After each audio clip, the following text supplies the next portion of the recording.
Assalamualaikum teman-teman, mohon maaf baru bergabung ya. Insyaallah kita akan mulai pertemuannya. Bismillahirrahmanirrahim. Assalamualaikum warahmatullahi wabarakatuh.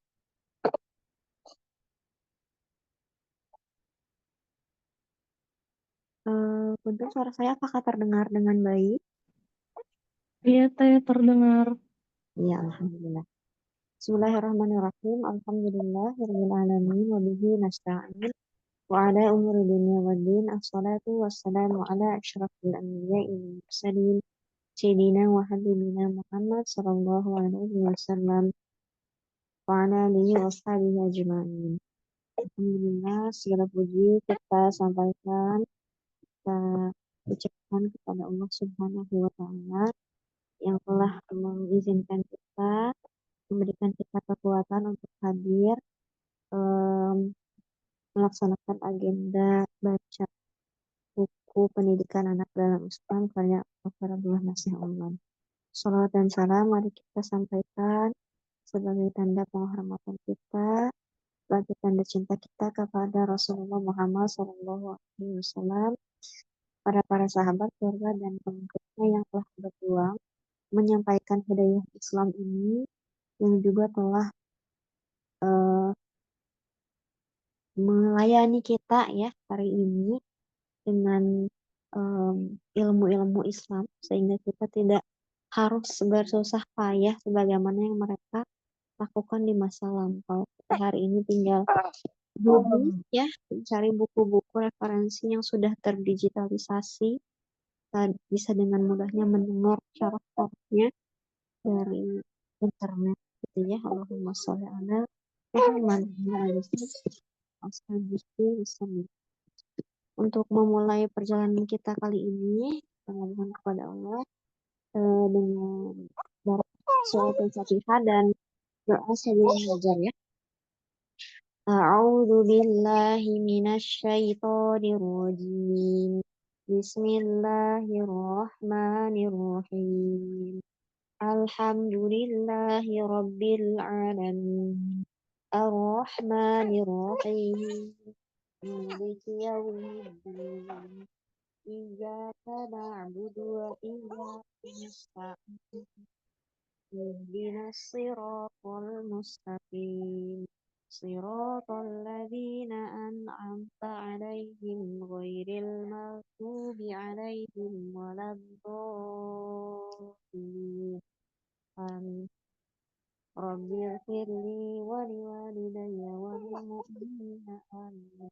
Ya rabbal alamin. Allahumma inna nas'aluka ilman nafi'an, rizqan thayyiban wa amalan mutaqabbalan. Allahumma inna na'udzubika min ilmin la yanfa' wa min qalbin la yakhsha wa min nafsin la tashba wa min da'watin la yastajibu laha. Allahumma la sahla illa ma ja'altahu sahla wa anta taj'alul hazna idza syi'ta sahla. Allahumma hdina li ahsanil a'mal wa ahsanil akhlaq, la yahdina li ahsaniha illa anta, wa qina sayyi'al a'mal wa sayyi'al akhlaq, la yaqina sayyi'aha illa anta. Amin ya rabbal alamin. Nah, alhamdulillah hari ini insyaallah kita akan melanjutkan agenda baca kita bersama Teh yang sudah bergabung dengan kita semua. Di 2 pekan yang lalu ya, alhamdulillah kita sudah masuk ke bagian ketiga dari buku ini, yaitu metode pendidikan yang berpengaruh terhadap anak. Saya merojah sedikit ya, jadi ada 5 metode yang diajarkan Islam itu melalui sirah Nabi. Itu yang pertama adalah dengan keteladanan, kemudian dengan adat kebiasaan, dengan nasihat, dengan perhatian atau pengawasan, dan terakhir yang paling puncaknya dengan hukuman. Nah, kemudian metode yang paling utama gitu ya, dan paling pertama yang harus kita kuasai adalah bagaimana memberikan teladan yang bersumber dari kasih sayang gitu ya.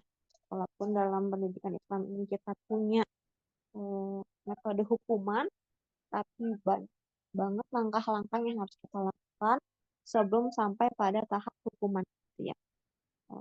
Yaitu berkasih sayang kepada anak-anak kita. Maka ini salah satu karakter yang harus banget kita pelajari, harus banget kita ikhtiarkan ada dalam diri kita dan rumah kita gitu ya. Semoga Allah membantu kita. Nah, insya Allah hari ini kita akan lanjut ke bagian pasal kedua dari bagian ketiga, yaitu kaidah-kaidah asasi dalam pendidikan. Di bagian pertama, yaitu sifat-sifat mendasar yang harus dimiliki seorang pendidik. Gitu ya, ada 5 di sini: ikhlas, takwa, ilmu, penyabar, dan rasa tanggung jawab. Pasti penasaran banget ya gimana penjelasannya, walaupun ini kayaknya berat banget nih. Kita akan mendengarkannya langsung dari Teh Wita. Teh Wita, apakah sudah bergabung dengan kita semua? Sudah, Teh. Teh Wita, bagaimana kabarnya hari ini? Alhamdulillah sehat. Kita Alhamdulillah, gimana kabarnya? Alhamdulillah sehat juga. Luar biasa ya. Alhamdulillah kita udah nggak sabar nih mau mendengarkan hasil bacanya Teh Wita. Mangga kalau sudah siap, Teh Wita saya menyampaikan. Izin share screen ya, Teh.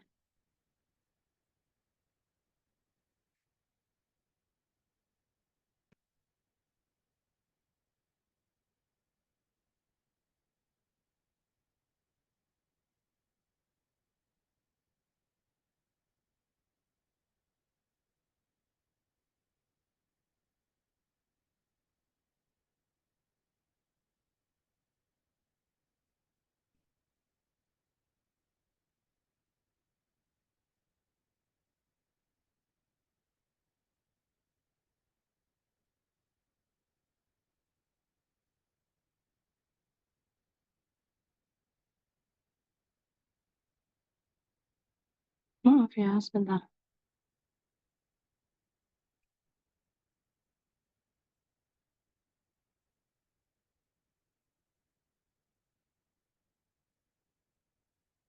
Sebentar ya, Teh.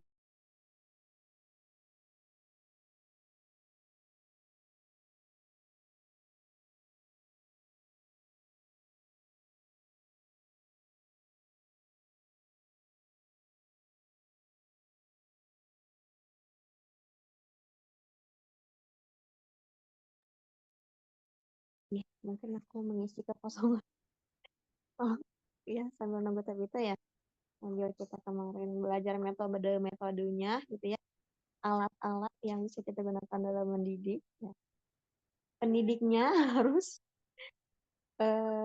punya sesuatu dalam dirinya ya, karena kan dapat tidak akan menumpahkan sesuatu isinya kecuali ada isinya ya. Dapat tidak akan menumpahkan air kecuali ada isi airnya. Apa sih peribahasanya, lupa itu ya. Nah, ini karakter-karakter apa sih yang harus kita miliki? Ya, apa tadi saya spill berkasih sayang gitu ya. Ternyata di sini penulis menulis beberapa sifat-sifat mendasar. Ini saya mendasar ya.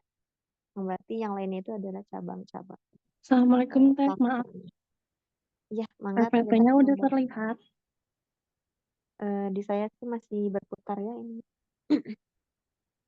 Mungkin saya menunggu nggak apa-apa, bisa langsung dimulai aja.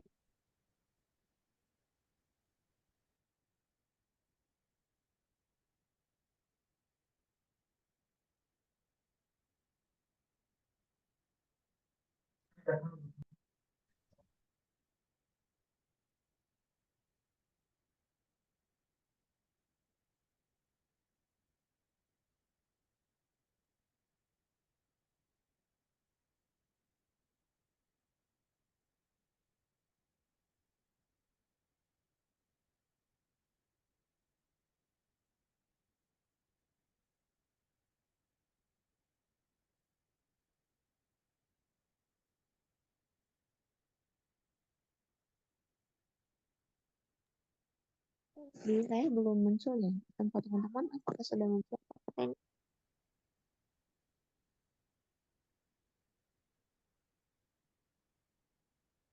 Atau mungkin bisa dibantu? PPT-nya bisa dikirimkan. Oh, dikirimin aja boleh, Teh. Coba mungkin saya bisa bantu. Coba ada masalah semua.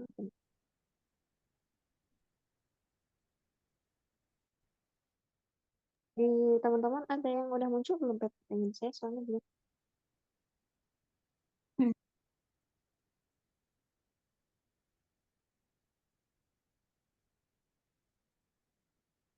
Dari tadi ini aja boleh nggak Teh share screen-nya? Boleh Teh kirim kemana ya tadi? Boleh jawab sih. Boleh Teh sambil mulai dulu mungkin. Soalnya ini masih belum 1 menit. Baik, jadi yang pertama ikhlas. Di sini pendidik harus melurus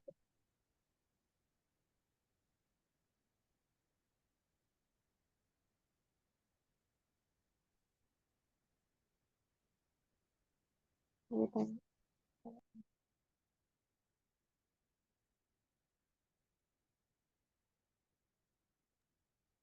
untuk ceritanya keluar suara.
Iya sama saya juga belum ada untuk ini belum muncul ya. Wita tes tes. Kalau layarnya apakah udah muncul? bentar. Belum ada ya, suaranya juga belum ada ya. Belum.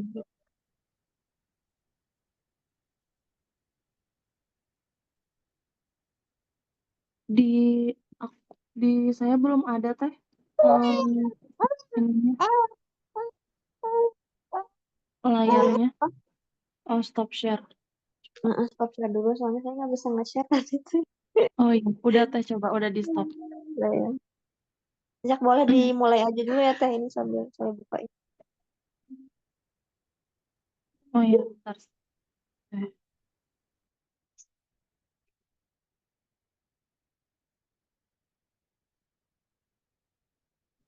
Tadi udah sampai tentang takwa ya.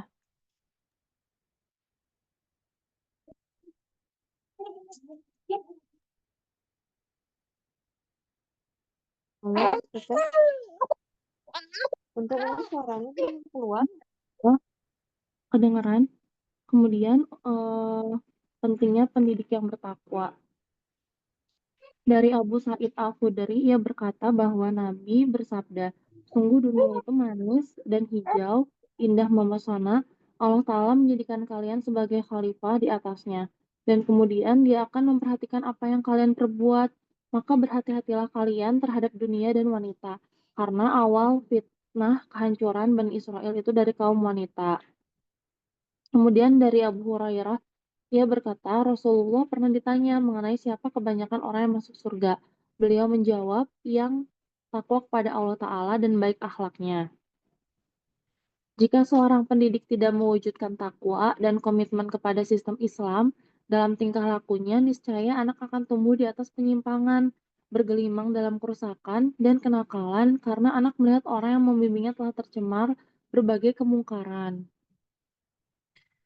Kemudian yang ketiga, setelah ikhlas, takwa, yaitu ilmu. Pendidik harus memiliki ilmu pengetahuan yang luas dan mendalam, terutama tentang dasar-dasar pendidikan Islam, akhlak hukum, dan moral. Ia harus mampu menjawab pertanyaan anak didik dengan bijak dan sabar. Pendidik juga harus menguasai perkara halal dan haram, sehingga pendidik dapat meletakkan sesuatu pada tempatnya. Mendidik anak dengan dasar-dasar dan konsekuensinya berjalan di atas ajaran Islam yang kuat. Jika pendidik bodoh, terutama mengenai kaidah-kaidah dasar pendidikan anak, maka akan mandek jiwanya, menyimpang akhlaknya, dan lemah rasa sosialnya. Ia akan menjadi manusia yang tidak berguna, betapa besar dosa ayah kepada anaknya jika ia bodoh. Ini jadi reminder untuk aku sendiri ya, karena ternyata kita juga sebagai pendidik harus berilmu gitu, harus menyempatkan diri untuk belajar. Kemudian untuk seruan untuk menuntut ilmu ada di Quran surat Az-Zumar dan Al-Mujadalah. Di Quran surat Az-Zumar ayat 9, apakah kamu orang musyrik yang lebih beruntung ataukah orang yang beribadah pada waktu malam dengan sujud dan berdiri karena takut kepada azab akhirat dan mengharapkan rahmat Tuhannya? Katakanlah, apakah sama orang-orang yang mengetahui dengan orang-orang yang tidak mengetahui? Sebenarnya hanya orang yang berakal sehat yang dapat menerima pelajaran.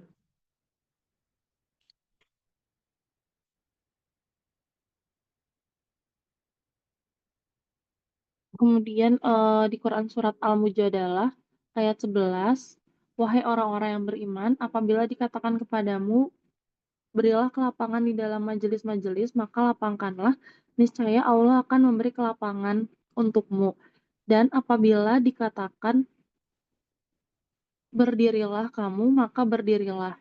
Niscaya Allah akan mengangkat derajat orang-orang yang beriman di antaramu dan orang-orang yang diberi ilmu berapa derajat, dan Allah meneliti apa yang kamu kerjakan." Di slide ke-7 teh sekarang,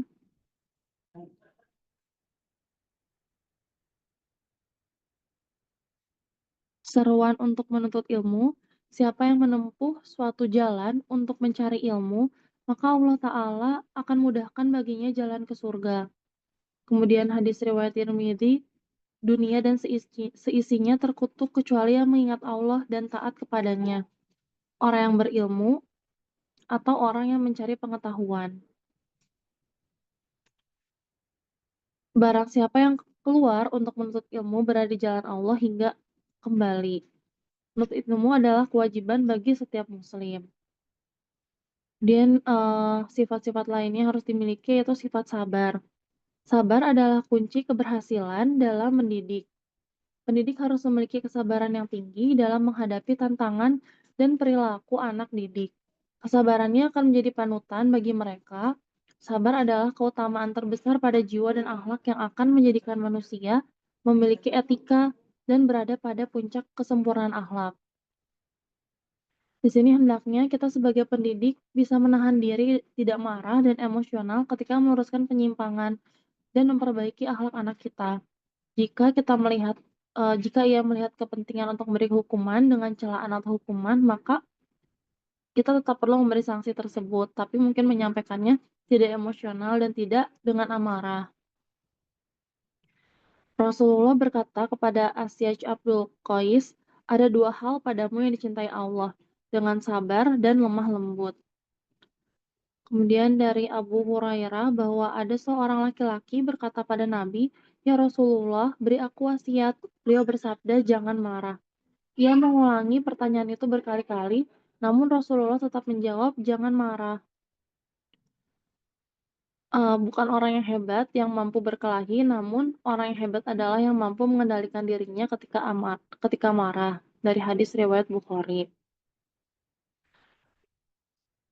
Lalu, yang kelima, sifat dasar harus kita miliki yaitu rasa tanggung jawab. Di antara hal-hal yang harus diketahui oleh pendidik dan ditanamkan ke dalam perasaannya adalah rasa tanggung jawab dalam mendidik iman dan tingkah laku anak, serta dalam membentuk fisik dan mental juga dalam mempersiapkan intelektual dan rasa sosialnya.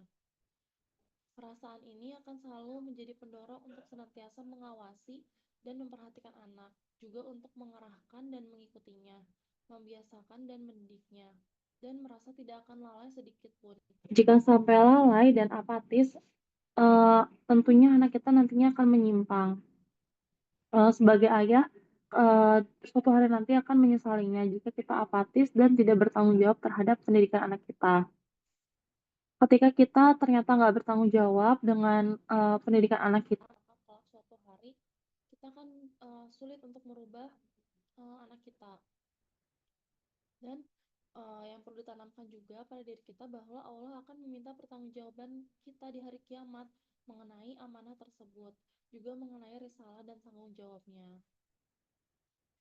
Adapun firman Allah dalam Al-Quran mengenai tanggung jawab dalam mendidik di Quran Surat At-Tahrim ayat 6 dan Quran Surat An-Nahl ayat 93. Di Quran Surat At-Tahrim ayat 6, wahai orang-orang yang beriman, peliharalah dirimu dan keluargamu dari api neraka yang bahan bakarnya adalah manusia dan batu. Penjaganya malaikat-malaikat kasar dan keras yang tidak durhaka kepada Allah terhadap apa yang Dia perintahkan kepada mereka dan selalu mengerjakan apa yang diperintahkan. Lalu di Quran surat An-Nahl ayat 93, dan jika Allah menghendaki niscaya Dia akan menjadikan kamu suatu kaum, suatu umat saja. Tapi Dia menyesatkan siapa yang Dia kehendaki dan memberi petunjuk kepada siapa yang Dia kehendaki. Tapi kamu pasti akan ditanya tentang apa yang telah kamu kerjakan. Di sini agak ketutup ya hadisnya, jadi maaf ya jadi berantakan. Sebentar ya, coba pakai laptop juga.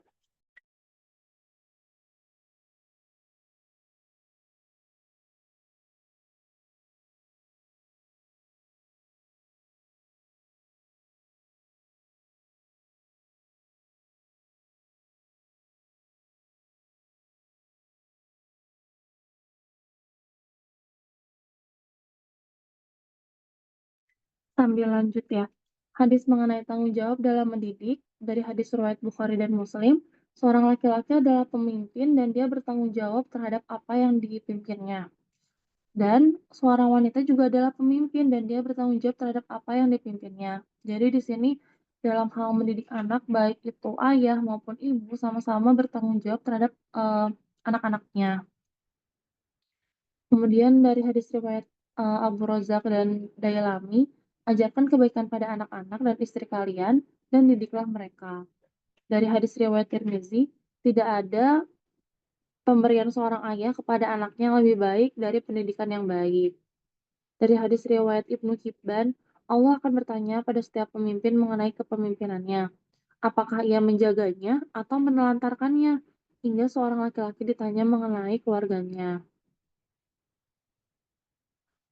Jadi, wajib bagi seorang pendidik yang beriman, cerdas, dan bijaksana untuk mengemban tanggung jawab ini dengan sempurna, dengan kesiapan yang matang dan tekad yang bulat.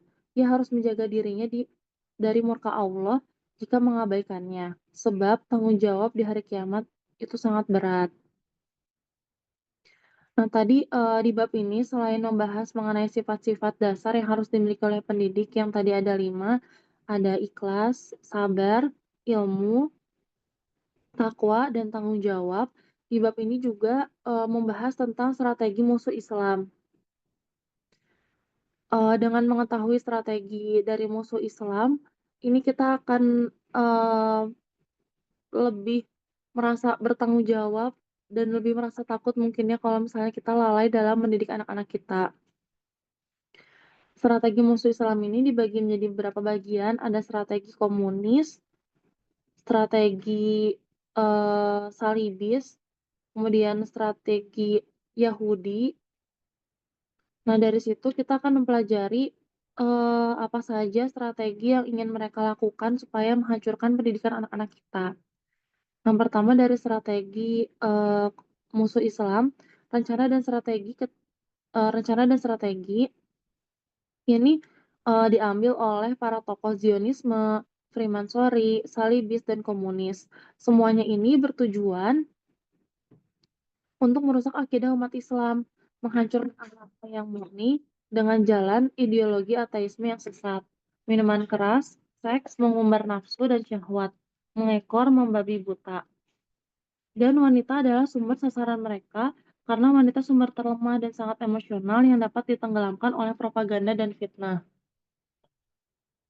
Ujungnya, oh, bentar.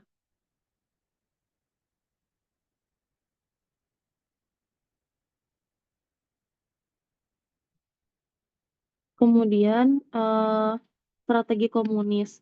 Strategi komunis itu dia dengan cara berdamai dengan Islam supaya dapat menguasainya dan membuat bangsa Arab mau bersosialisasi supaya mudah menguasai mereka.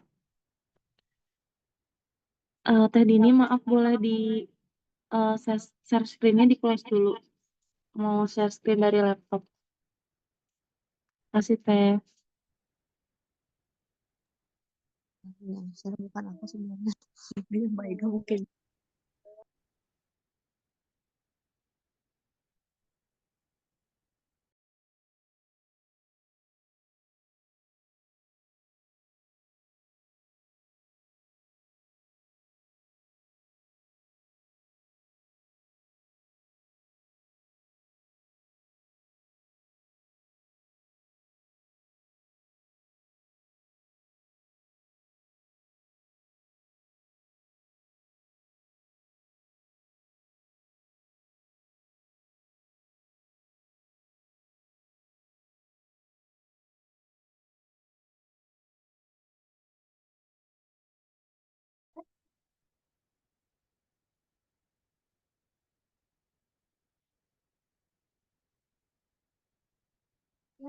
Boleh, apakah aman?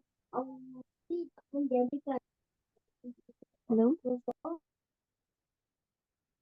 Apakah PPT-nya sudah terlihat, Teh? Halo? Sudah bagus. Sudah, alhamdulillah.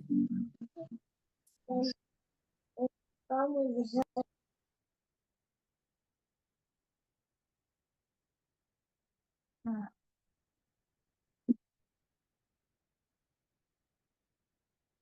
nih. Strategi komunis, berdamai dengan Islam agar dapat menguasainya. Harus membuat bangsa Arab mau bersosialisasi supaya mudah menguasai mereka. Kemudian mencemarkan nama baik tokoh-tokoh agama dan para pejabat yang taat beragama dengan menuduhnya sebagai antek-antek kolonialisme dan Zionisme. Lalu menyebarkan mata kuliah sosialisme di seluruh perguruan tinggi, universitas, dan sekolah di setiap tingkatnya, dan menyudutkan Islam. Mendorong para penulis ateis dan memberikan kebebasan penuh untuk menyerang agama, rasa religius, hati yang religius, ia harus menekankan bahwa masa Islam telah berakhir. Lalu memutuskan ikatan religius di masyarakat dan membuka ikatan sosialisme untuk menggantikan persaudaraan Islam. Kemudian strategi komunis lainnya, memutuskan ikatan religius dan melenyapkan agama tidak akan tercapai dengan menghancurkan masjid dan gereja.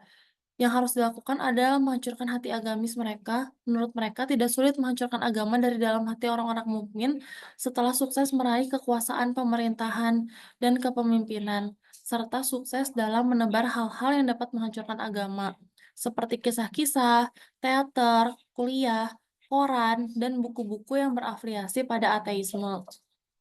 Jadi di sini caranya komunis itu bukan dengan cara yang langsung barbar gitu hancurin masjid, gereja atau memaksa untuk langsung masuk pada golongan mereka gitu, tapi dengan cara perlahan menghilangkan rasa ketawilan kita dari dalam hati dengan cara-cara yang seperti tadi ya, memberikan film-film, kisah-kisah, buku-buku, atau bahkan memasukkan pada pelajaran pendidikan gitu.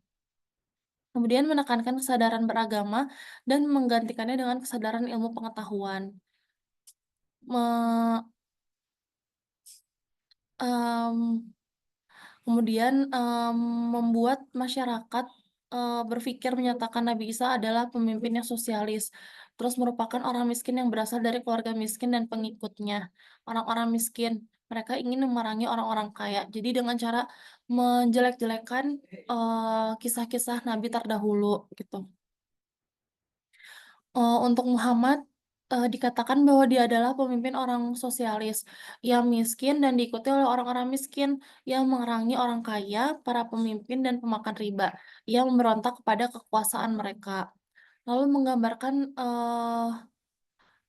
seperti Nabi Yusuf juga digambarkan sebagai, nabi yang melawan kapitalisme, monarki, kemudian berkaitan dengan wanita borjuis dan para pejabat feodal.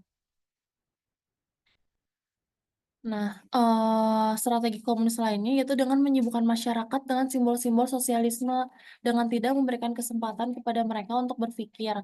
Juga menyibukkan mereka dengan puisi perjuangan, kebangsaan, lagu kebangsaan, urusan kemiliteran, organisasi politik, dan kuliah mengenai alur pemikiran. Juga harus melemparkan tanggung jawab kemunduran ekonomi, kelaparan, kemiskinan, dan penyakit kepada feodalisme, kolonialisme, Zionisme, embargo, dan tokoh agama. Menghancurkan nilai-nilai religi dan spiritual dengan menampakkan penyimpangan dan cacatnya serta melemahkan sumber daya. Selalu menyerukan revolusi siang dan malam, revolusi adalah penyelamat utama bangsa dari pemerintah feodal, menjanjikan sosialisme, menyebarkan pemikiran ateisme, bahkan semua pemikiran yang dapat melemahkan rasa religius dan akidah agama. Kemudian, tidak mengapa menggunakan agama untuk menghancurkan agama, tidak mengapa sebagian tokoh sosialis menunaikan kewajiban agama yang berjamaah untuk menipu. Mengumumkan bahwa para tokoh sosialisme meyakini agama yang benar, bukan agama yang palsu yang membelenggu manusia dengan kebodohannya. Dan memberikan penamaan pada ajaran Islam yang dapat mendukung tokoh sosialis untuk mewujudkan tujuannya. Lalu, mereka juga harus, menekankan kita untuk meyakini ajaran Lenin dan pesan-pesannya bahwa Partai Sosialis adalah musuh besar agama yang memerangi pemikiran agama mengenai surga yang didapat setelah kematian. Strategi komunis lainnya yaitu menggunakan Islam untuk menghancurkan, Islam itu sendiri, dengan alasan membenahi pemahaman Islam yang memurnikannya dari pencemaran, akan dilaksanakan pemusnahan terhadapnya di bawah selubung Islam dan menggantikannya dengan sosialisme dan materialisme. Nah, di sepanjang Laut Arab, kaum komunis ini telah berhasil menduduki jabatan kementerian, kantor pengadilan, perusahaan, serta yayasan resmi dan tidak resmi. Mereka menduduki jabatan yang penting untuk menggerakkan revolusi. Bahkan mungkin, di pemerintahan kita juga sudah banyak ya yang, ternyata kaum-kaum komunis gitu. Kalau dari berita akhir-akhir ini, kayak relate banget tentang materi ini karena, sekarang ternyata kan pendidikan bukan, prioritas lagi ya untuk apa ya, anggarannya. Terus jadi kayak, di poin yang sebelumnya gitu, supaya, rakyat itu nggak berpikir gitu. Jadi ada kekhawatiran juga setelah baca ini ya, jangan-jangan, eee, sudah mengarah gitu pada Eee, ke strategi komunis. Kemudian ada strategi salibis. Yang pertama itu melenyapkan hukum Islam, yaitu dengan mengakhiri khilafah Islam yang terwakili oleh negara Turki Utsmani. Kaum salibis terdiri dari bangsa Inggris, Yunani, Italia, dan Prancis. Mereka mengambil kesempatan dengan melemahnya negara Turki Utsmani untuk menghancurkan khilafah. Yaitu dengan mengakhiri khilafah Islam yang terwakili oleh negara Turki Utsmani. Kaum Salibis terdiri dari bangsa ini maaf, keulang. Mereka ini menguasai waktu itu wilayah Turki hingga ke ibu kotanya. Ketika itu terjadilah perjanjian Lausanne dan Inggris, bersama dengan pengkhianat Turki yaitu Atatürk. Adapun perjanjian Inggris saat itu dengan Atatürk pengkhianat Turki yaitu pertama, menghapus kekhalifahan Islam, mengusir khalifah dari Turki dan menyita seluruh kekayaan. Turki harus janji meniadakan semua gerakan yang mendukung kekhalifahan. Turki juga harus memutuskan hubungan dengan Islam. Turki harus menerapkan undang-undang sipil untuk mengganti undang-undang sebelumnya yang berafiliasi pada hukum Islam. Nah, selain itu, Ataturk juga harus menghapus lembaga-lembaga peradilan syariah, sekolah-sekolah agama, kementerian agama, hukum waris, menjadikan azan berbahasa Turki dan mengganti hari libur Jumat menjadi Ahad. Semua itu berakhir tahun 1928 Masehi. Kemudian strategi Salibis yang kedua yaitu melenyapkan Al-Quran dan pengaruhnya.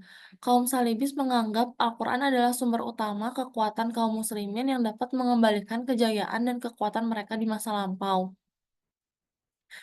Perdana Menteri Inggris, William Gladstone berkata di depan parlemen Inggris sambil mengangkat mushaf Al-Quran, "Selama Al-Quran ini ada di tangan kaum muslimin, Eropa tidak akan mampu menguasai Timur dan tidak ada rasa aman pada diri mereka." Bahkan, waktu itu saking pengennya mereka itu melenyapkan Al-Quran dan pengaruhnya, pemerintah pusat, Paris menyekolahkan 10 wanita Aljazair di sekolah Perancis. Nah, dengan, menyekolahkan 10 wanita ini, tentunya mereka akan, diberikan pendidikan, sebagaimana wanita-wanita Prancis, berpakaiannya pun juga sebagaimana wanita-wanita, Perancis. Nah, tapi ternyata setelah 10 tahun, mereka selesai pendidikan, eee, pemerintah Prancis ini mengundang media massa gitu untuk melihat, bahwa ceritanya nih, hasil didikan, di Prancis, wanita Aljazair ini gitu. Nah, ternyata mereka malah menggunakan hijab mereka lagi. Nah, di situ mereka merasa putus asa. Lalu selama 10 tahun ini mereka ngapain aja kalau ternyata wanita Aljazair yang mereka sekolahkan ternyata malah kembali lagi, berpakaian, muslim gitu. Lalu strategi salibis yang ketiga yaitu menghancurkan pemikiran Islam pada kaum muslimin dan memutuskan hubungan mereka dengan Allah. Agar mereka terlepas dari tatanan Islam dan memeluk ateisme dan budaya serba boleh liberal, jadi Islam akan lenyap dari mereka. Misi kristenisasi ini bukan memasukkan kaum muslimin ke dalam agama mereka gitu, tapi melainkan mengeluarkan muslim dari Islam agar menjadi makhluk yang tidak punya hubungan dengan Tuhan, sehingga tidak ada lagi akhlak yang mengikatnya. Lalu di sini mereka sudah berniat bahwa harus dipersiapkan generasi di negara muslim yang tidak memiliki hubungan dengan Tuhannya. Maka selanjutnya akan tumbuh generasi yang malas-malasan, bersantai-santai, tidak peduli dengan masalah besar, belajar dan mengumpulkan harta hanya untuk syahwat. Kemudian, seorang misionaris bernama Tikli berkata, "Kita harus memotivasi berdirinya sekolah-sekolah berpola barat sekuler, karena kebanyakan kaum muslimin akan goyah keyakinannya terhadap Islam dan Al-Quran jika mempelajari buku pelajaran sekolah barat." Mungkin kalau di sini kita kan, eee, sudah banyak ya sekolah-sekolah internasional gitu ya, entah ya mungkin apakah itu bagian juga dari strategi mereka atau bukan. Kemudian di tahun 1907 diselenggarakan konferensi di Eropa. Dihadiri politikus Eropa dan dipimpin oleh, Menteri Luar Negeri Inggris. Salah satu pembahasan mereka itu mereka menemukan kaum muslimin itu bahaya yang dapat mengancam peradaban Eropa. Sehingga mereka membuat rencana untuk menghalangi persatuan negara Timur Tengah. Dan, mereka membuat sendiri poros nasionalisme Barat Yahudi untuk menghadapi Arab dan umat Islam. Selain itu, saat itu juga Inggris membangun dasar kerjasama dengan Zionisme internasional yang menuntut didirikannya negara Yahudi di Palestina. Lalu yang keempat, merusak wanita muslimah. Jadi, dengan adanya pemahaman feminisme barat, musuh Islam ini menggunakan pemahaman ini untuk merusak tatanan Islam dalam, melemahkan peran wanita. Mereka mengkampanyekan kebebasan wanita, mempromosikan poligami, dan mempermudah perceraian untuk menimbulkan keraguan tentang Islam. Kemudian, mendidik wanita di sekolah Kristen. Misionaris Kristen menargetkan wanita muslim dengan mendirikan sekolah-sekolah sekuler untuk anak perempuan. Mereka berusaha untuk mengganti nilai-nilai Islam dengan nilai-nilai barat dan menanamkan pemikiran liberal pada generasi muda. Tujuannya itu untuk melemahkan Islam. Karena para misionaris ini menyadari bahwa pendidikan anak perempuan adalah senjata ampuh untuk melenyapkan Islam. Mereka berusaha membentuk generasi wanita muslim yang terpengaruh pemikiran barat dan melepaskannya diri dari Islam. Nah, jadi setelah kita mengetahui tentang, strategi-strategi tadi, strategi musuh Islam, maka, ternyata tanggung jawab yang diamanahkan oleh Allah pada kita ini sangat berat ya, sehingga kita, harus bersungguh-sungguh untuk menunaikan tanggung jawab ini dengan benar, untuk mencapai hasil yang terbaik dalam mendidik anak-anak kita dan perbaiki keluarga kita. Lalu, rencana strategi Yahudi dan Freemasonry.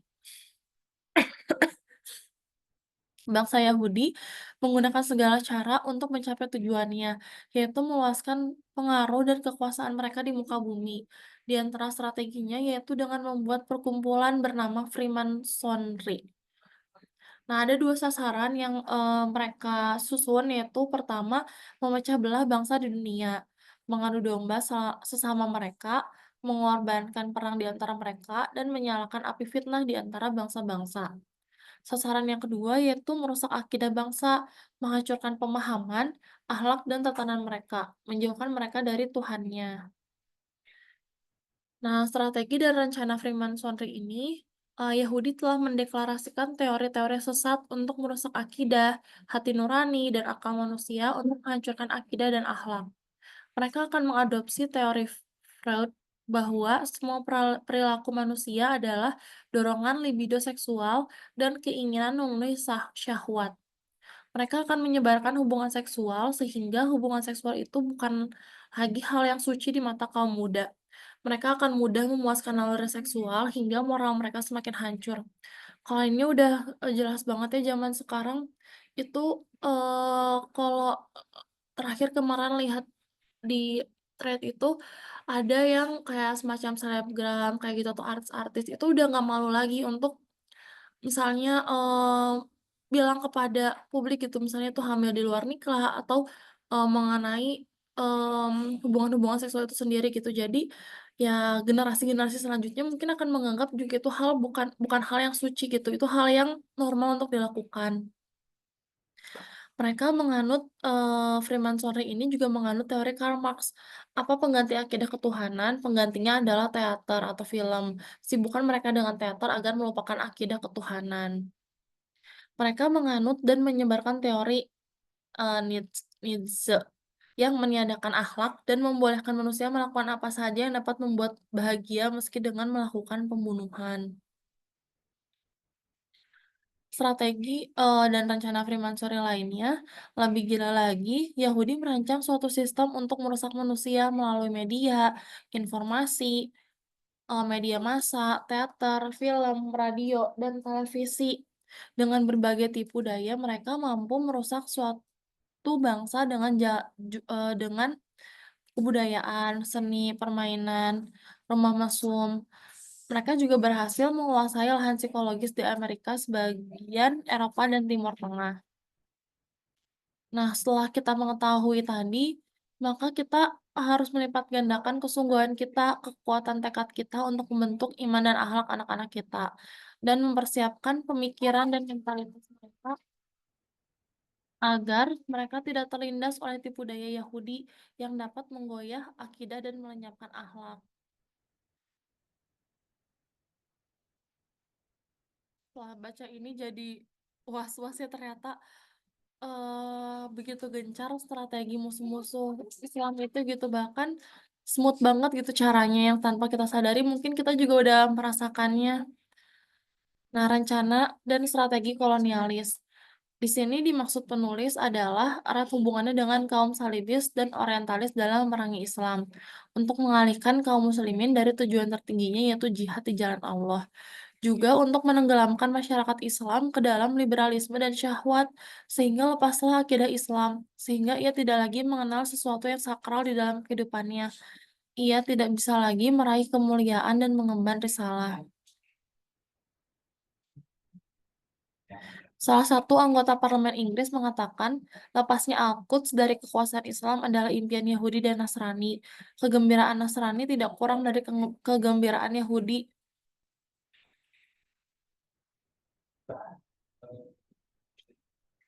Maaf, kegembiraan Nasrani tidak kurang dari kegembiraan Yahudi. Al-Quds telah terlepas dari tangan kaum muslimin. Sina Sinagog Yahudi mengeluarkan 3 ketetapan dengan bergabungnya Al-Quds ke Yahudi. Yerusalem tidak akan pernah kembali lagi kepada kaum muslimin, meskipun dengan perundingan apapun antara Yahudi dan kaum muslimin di masa depan. Nah, di sini ada beberapa pesan untuk para pendidik. Akhirnya, di sini, kita nggak boleh lupa kegiatan para aktivis di negara Islam yang memiliki ikatan yang sangat kuat dengan komunisme, ateis, atau salibis yang dengki, atau Freemasonry, penipu atau aliran-aliran kolonialis sesat, yang tidak henti-hentinya siang dan malam menebar ideologi kafir dan permisif di bumi Islam dan masyarakat Islam di setiap tempat. Nah, kelompok ini akan membawa anak-anak kita pada beberapa fase, yaitu keraguan, pembebasan, dan pembolehan. Setelah itu lenyaplah segala hal yang sakral dan mulia yang dibawa oleh agama dan syariat. Sarana-sarana yang mereka gunakan untuk menebar kerusakan ini juga perlu kita benar-benar teliti dan kita perlu peka gitu terhadap sarana-sarana ini. Apakah sarana-sarana itu mengandung strategi-strategi dari aktivis-aktivis musuh Islam tadi?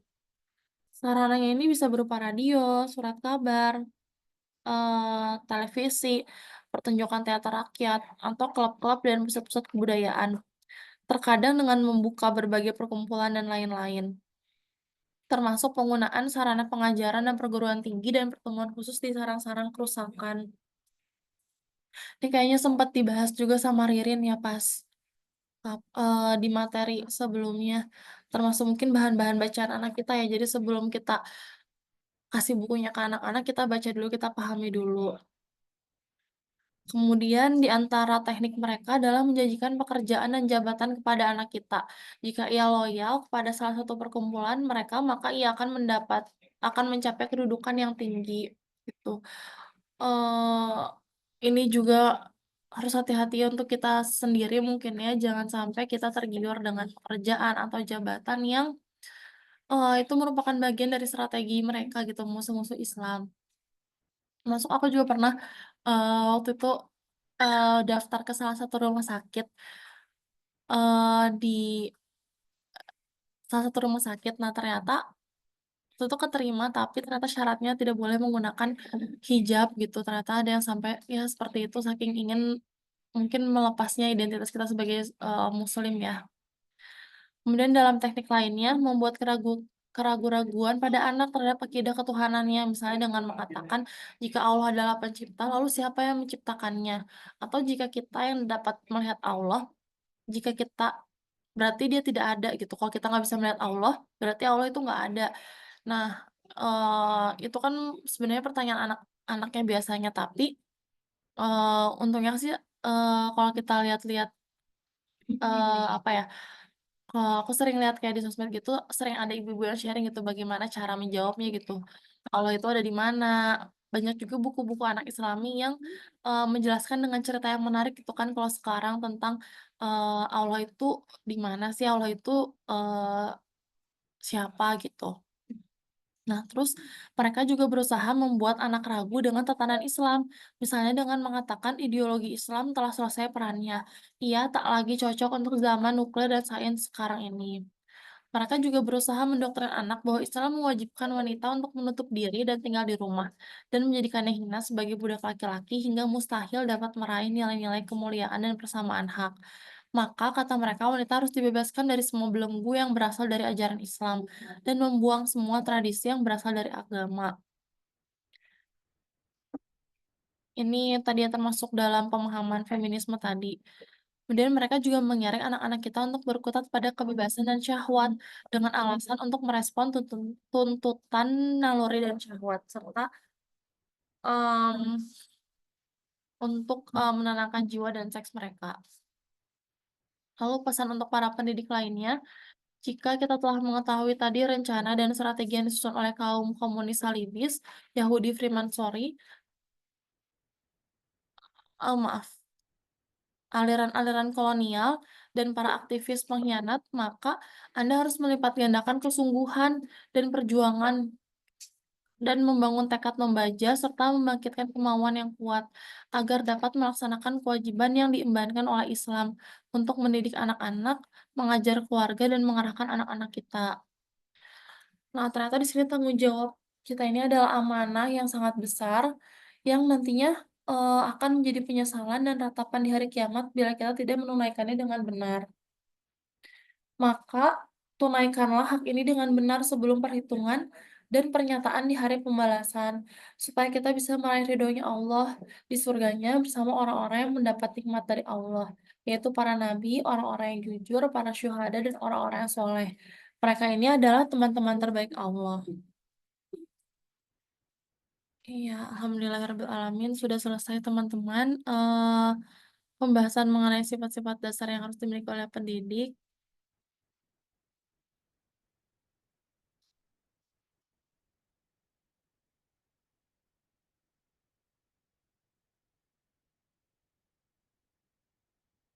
Kembalikan lagi ke moderator Teh Dini. Masya Allah, tabarakallah. Terima kasih Teh Gita atas materinya hari ini ya. Sangat membangkitkan semangat kita semua dan membuat kita waspada ya teman-teman dengan materinya di awal diingatkan tentang sifat-sifat yang harus kita miliki. Sebenarnya itu juga sulit ya. 5 sifat mendasar yang Masya Allah ini latihannya gimana gitu ya. Terus dilanjutin dengan ancaman-ancaman dari eksternal. Ternyata tugas kita sangat banyak begitu ya. Dan kita tadi dibangkitkan lagi nih, ayo jangan lalai katanya. Karena kalau kamu tidak segera gitu bertindak dengan ya minimal dari kita sendiri ya sampai orang tuanya menjadi teladan punya karakter-karakter itu, ya kamu jangan lalai karena ada orang lain di luar sana yang sedang menarik anak-anak kita gitu. Kalau kamu tidak segera bergerak, maka anak-anak kita itu ditarik sama pihak-pihak eksternal tadi yang perjalanannya Masya Allah ya. Kalau kita boleh kagum gitu, ini kan bukunya tahun 70-an. Itu mereka ngereyehnya udah berapa tahun ya, udah berapa puluh tahun nanti ulet gitu kan. Antara kita yang em, apa tadi niat awalnya ikhlas ya ingin meraih ridho Allah kok gak semangat gitu ya yang mereka yang mengajak kepada neraka gitu ya kepada syaiton semangatnya gitu ya profesionalismenya dalam mengajak umat kepada keburukan luar biasa sekali gitu ya. Ini bertahap profesional terus detail gitu ya bahkan media-medianya tuh luar biasa gitu ya sampai hari ini kita bisa melihat em, apa ya di ledakan informasi hari ini gitu ya, berbagai aplikasi itu mereka gunakan dengan maksimal gitu ya untuk mengajak umat kepada em, tujuan-tujuan mereka begitu ya. Soalnya ini aku mau meng-highlight banyak hal banget sebenarnya ya. Tapi moga-moga kita minimal bisa ngambil yang poin-poin awalnya dulu lah ya kita mah. Kalau kita punya keburukan, kita nyahkan keburukannya, terus kita ganti dengan 5 ya, 1 dari 5 inilah minimal 1 dulu gitu. Bisa kita amalkan dan ikhtiar kita hari ini pun gitu ya di pekan Rabu, setiap pekannya di hari Rabu ini, moga-moga bisa mengantarkan kita pada sikap-sikap pendidik yang em, dituntut Islam ya gitu. Moga-moga belajarnya kita di kelas ini bagian dari tanggung jawab tadi ya sikap atau karakter kita yang suka menuntut ilmu, bertanggung jawab. Terus kita juga ngereyeh baca buku ini bagian dari cara kita memupuk karakter sabar gitu ya. Moga-moga bisa mengcover itu, Masya Allah. Aku bacakan ini ada yang menulis ya pada tadi soal Turki yang disinggung bener banget, sekuler banget sekarang, dampak dulu dari Atatürk. Dan dijadikan pahlawan ya, yang menghilangkan kekhalifahan Islam malah dijadikan pahlawan gitu. Dan mereka berhasil gitu ya, menghancurkan umat gitu. Dengan kereyehan mereka itu, sudah berhasil. Kita gimana nih? Ikhtiar apa yang bisa kita lakukan? Gitu, Masya Allah.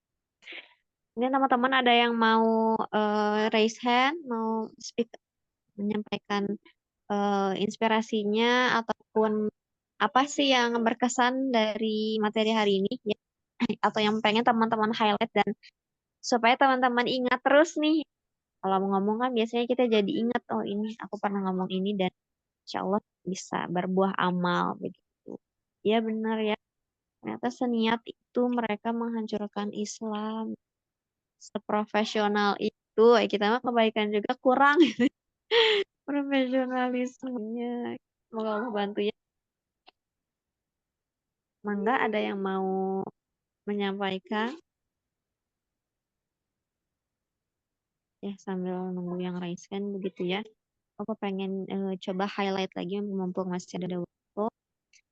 Poin yang pertama gitu ya, kita harus ikhlas dalam amal ini. Kita pokoknya meraih ridho Allah aja ya.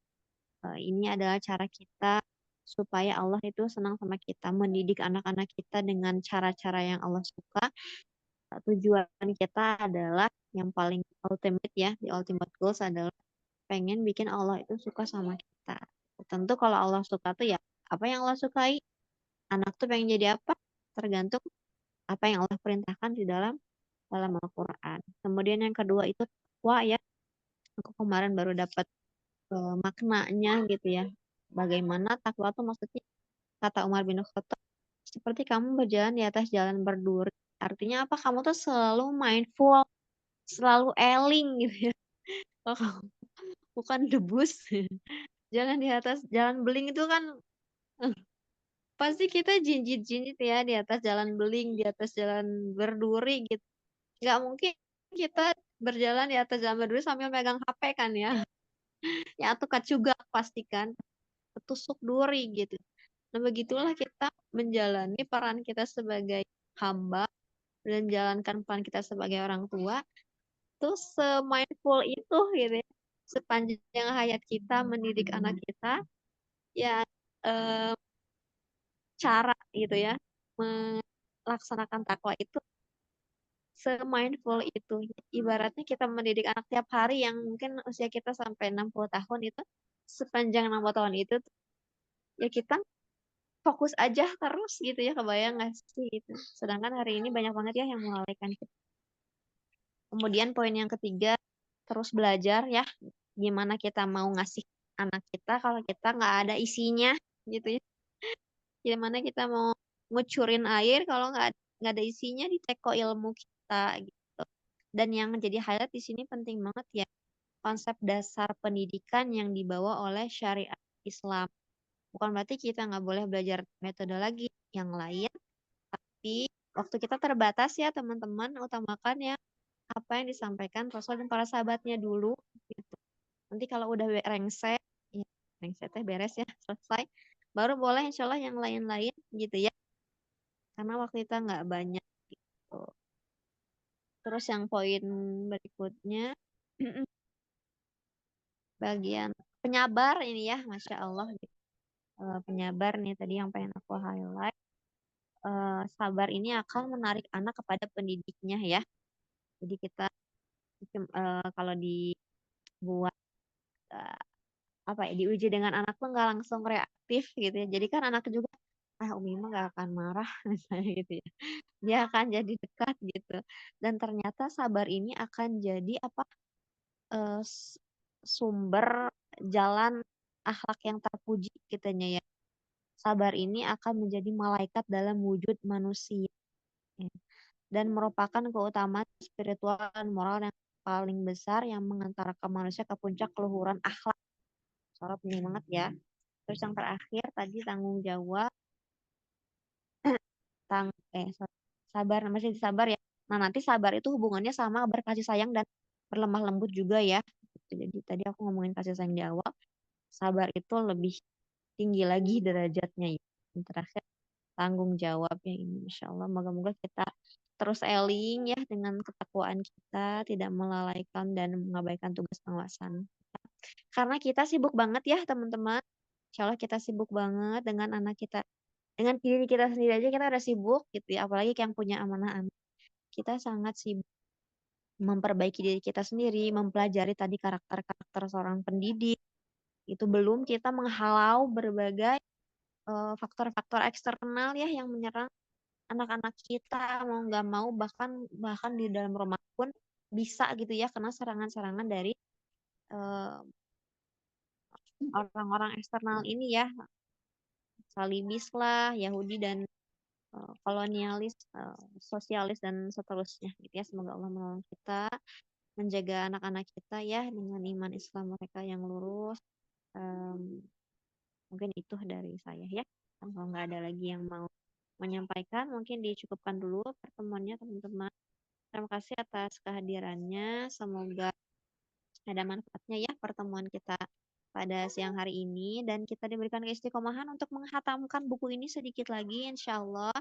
Ini setitik ikhtiar ya teman-teman. Dari poin yang ilmu tadi, setitik ikhtiar kita untuk mengantarkan anak kita pada kondisi terbaiknya. Gimana kita mau mengajarkan kepada anak kita kalau kita nggak tahu apa yang mau diajar. Kalau kita nggak tahu sikap apa yang harus dimiliki anak.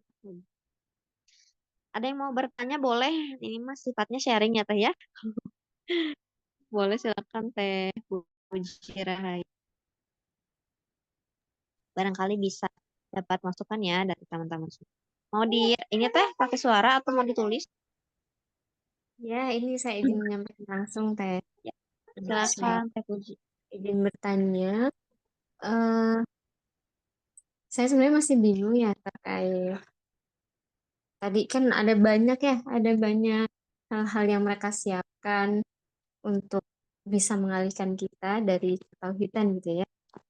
Contohnya tadi disebutkan ada film, teater, gitu, mungkin buku-buku, gitu. Atau mungkin kalau yang segmennya anak-anak, kartun gitu-gitu mungkin ya. Nah itu sebaiknya apakah kita eh, hindarkan anak-anak dari hal-hal itu atau dikenalkan sekadarnya atau bagaimana teh? Kalau menurut teteh sekalian gimana? Soalnya saya sama suami tuh tipe yang berseberangan nih. Saya nggak mau banget ngenalin yang gitu-gituan sebenarnya ya. Kartun-kartun, games apa kayak gitu. Tapi suami saya tipe yang ya santai aja. Yang penting kita kuatkan pondasinya, dia tetap kenal gitu ya. Mungkin nanti buat eh, buat dia bisa ngobrol sama temennya gitulah ya. So, masalah pergaulan di sekolah kayak gitu gitu. Nah ini saya masih bingung nih Teh. Kalau dari teteh sendiri bagaimana? Terima kasih. Baik, terima kasih Teh Puji atas pertanyaannya. Teh Wita dulu mungkin barangkali mau menyampaikan sesuatu dari kaitannya dengan materi hari ini. Eh, aduh teh maaf banget, juga kurang pengalamannya ya, masih belajar juga, anakku juga masih kecil banget. eh Kalau saya sih mungkin lebih setuju dengan tetehnya ya, lebih ke nggak mau ngenalin itu sama sekali gitu. Mungkin harusnya ada usia-usia tertentu kali ya yang bisa ketika udah bisa memilih gitu mana yang lebih baik, mana yang enggak, ya mungkin bisa diberitahu contoh yang nggak baiknya. Duh kurang tahu juga mungkin Teh, mungkin ternyata ada yang bisa bantu jawab juga, baiknya gimana. Kalau di bukunya sih nggak ada ya kalau harus gimana, apakah kita harus benar-benar menjauhkannya atau boleh dipaparkan tapi kita beritahu itu bukan hal yang baik atau gimana. Mungkin ternyata ada yang lebih berpengalaman. Monggo teman-teman ada yang mau menyampaikan sebelum saya menyampaikan.